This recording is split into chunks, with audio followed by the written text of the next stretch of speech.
जरूर करें। मैं आज के इस वीडियो में चर्चा करने वाला हूँ विशेष रूप से पितृपक्ष में एक प्रश्न श्री हेमंत कुमार चौहान जी के द्वारा किया गया है। मैं उनका उत्तर देना चाहता हूँ। उनके द्वारा सोशल मीडिया में एक प्रश्न किया गया था, पितृपक्ष के संदर्भ में यह पूछा गया प्रश्न है। निश्चित रूप से मैं उनके ही शब्दों में आपके समक्ष रखना चाहता हूँ, फिर उसके पश्चात उसकी व्याख्या करने के पश्चात जो है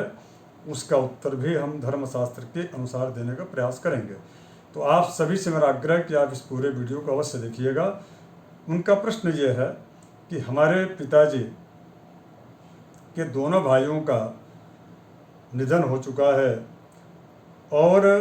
पिताजी तर्पण करने की अवस्था में नहीं हैं। हमारे दादा दादी का श्राद्ध किसे करना चाहिए? इस प्रकार का उनका प्रश्न, अर्थात ये अपने प्रश्न में ये पूछना चाहते हैं कि हमारे पिताजी जो जीवित उनके जो पिताजी हैं उनके द्वारा उनकी शारीरिक अक्षमता की वजह से, रोगग्रस्त होने की वजह से वह जो है उनके यानी कि हेमंत चौहान जी के पिता दादा दादी का जो पार्वण श्राद्ध में जो पिंडदान इत्यादि जो कार्य है वो कार्य या तर्पण आदि जो कार्य है वो कार्य जो है उनके पिताजी नहीं कर पा रहे हैं। ऐसी स्थिति में उनके दादा दादी का पिंडदान जो है पार्वण श्राद्ध कैसे किया जा सकता है और कौन कर सकता है, इसका क्या कौन अधिकारी है, उसका क्या विधान है धर्मशास्त्र में। तो मैं आप सबसे यह आग्रह करूंगा कि इसका उत्तर जो है धर्मशास्त्रीय, इसका उत्तर बहुत ही दिव्य और बड़ा ही बहुत ही रोचक ढंग से दिया गया है। मैं आपको बता दूं कि सर्वप्रथम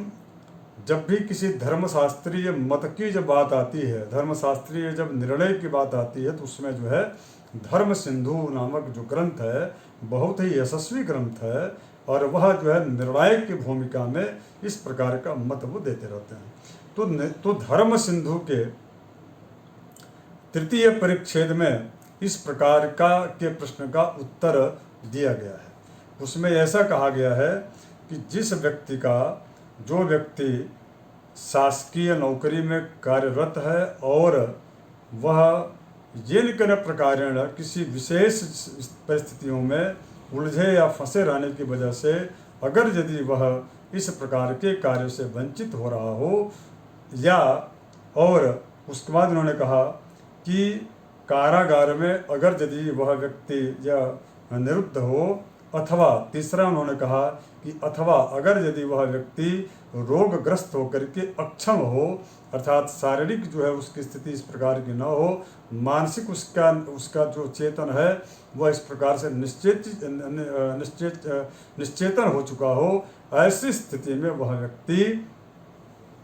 इस प्रकार के परम श्राद्ध को कैसे कर सकता है। तो इस पर उन्होंने कहा, आगे उन्होंने कहा कि अगर यदि इस प्रकार के अवरोध उत्पन्न होते हैं इस पार्वण श्राद्ध को करने में, तो उस व्यक्ति को सुयोग्य ब्राह्मण को वह संकल्प पूर्वक धन दे करके इस प्रकार के पिंडदान आदि कार्य को करा देना चाहिए। उसमें प्रमाण उन्होंने दिया धर्म सिंधु के तृतीय परिच्छेद में कि राजकार्ये नियुक्तस्य बंधनिग्रहवर्तिनः व्यसनेषु सर्वेषु श्राद्धं विप्रेण तो कारयेत्। अर्थात जो है राज कार्य में व्यस्त जो है और बंध निग्रह,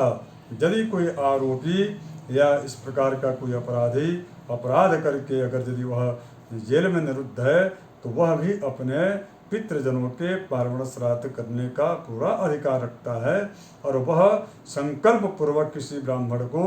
वह धन दे करके इस प्रकार के कार्य को कर सकता है। व्यसनेषु च सर्वेषु, कुछ ऐसे भी दुर्गुणी पुत्र होते हैं जो व्यसन से जो है कि आगोश में आकर के और वह पितृधर्म को, पितृकर्म को, पितृयज्ञ से वह वंचित हो जाते हैं। तो ऐसी स्थिति में उस जो इसके बाद की जो पीढ़ी होती है वह यदि पीढ़ी इस प्रकार की स्थिति या को देखती है तो वह चिंता व्यक्त करती है। जिस प्रकार से चिंता व्यक्त करते हुए वह जो है अपने पितृजनों के श्राद्ध की चिंता करके वह संकल्प पूर्वक जो है किसी विप्र को, किसी आचार्य को, किसी ब्राह्मण को, या यदि उनका पुरोहित हो जो पूरा काल से उनके जो है परंपरागत ढंग से उनके घर में इस प्रकार के यज्ञ आदि को संपादित कराते रह रहा हो, उनसे संपर्क करके इस प्रकार के कार्य को कराया जा सकता है। इसीलिए कहा गया कि राजकार्येषु नियुक्तस्य बंध निग्रहवर्तिनः व्यसनेषु च सर्वेषु श्राद्धं विप्रेण कार्येत। इस प्रकार से यह इस प्रश्न का उत्तर आपको मिल जाता है कि हेमंत जी, और हेमंत जी के माध्यम से उन तमाम सनातन धर्मावलंबियों को यह प्रश्न उनके मन में उठता होगा,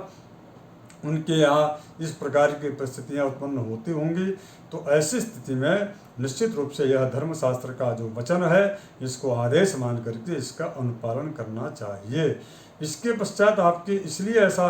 यह प्रश्न उठता है चूँकि पिता के जीवित रहते हुए पुत्र को श्राद्ध करने का अधिकार नहीं है, इसलिए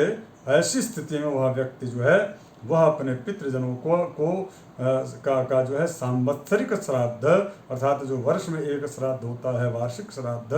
अथवा जो है प्रत्येक वर्ष के हर पितृपक्ष में जब सूर्य और चंद्र पृथ्वी एक सीध में जब होते हैं उस समय पितृलोक से पितर जो है पृथ्वी लोक में आ जाते हैं, और वह अपने परिजनों के द्वारा दिए गए तिल और जल की अंजलि अर्थात तर्पण और इस प्रकार की जो है पार्वण श्राद्ध का कि वह प्रतीक्षा करते हैं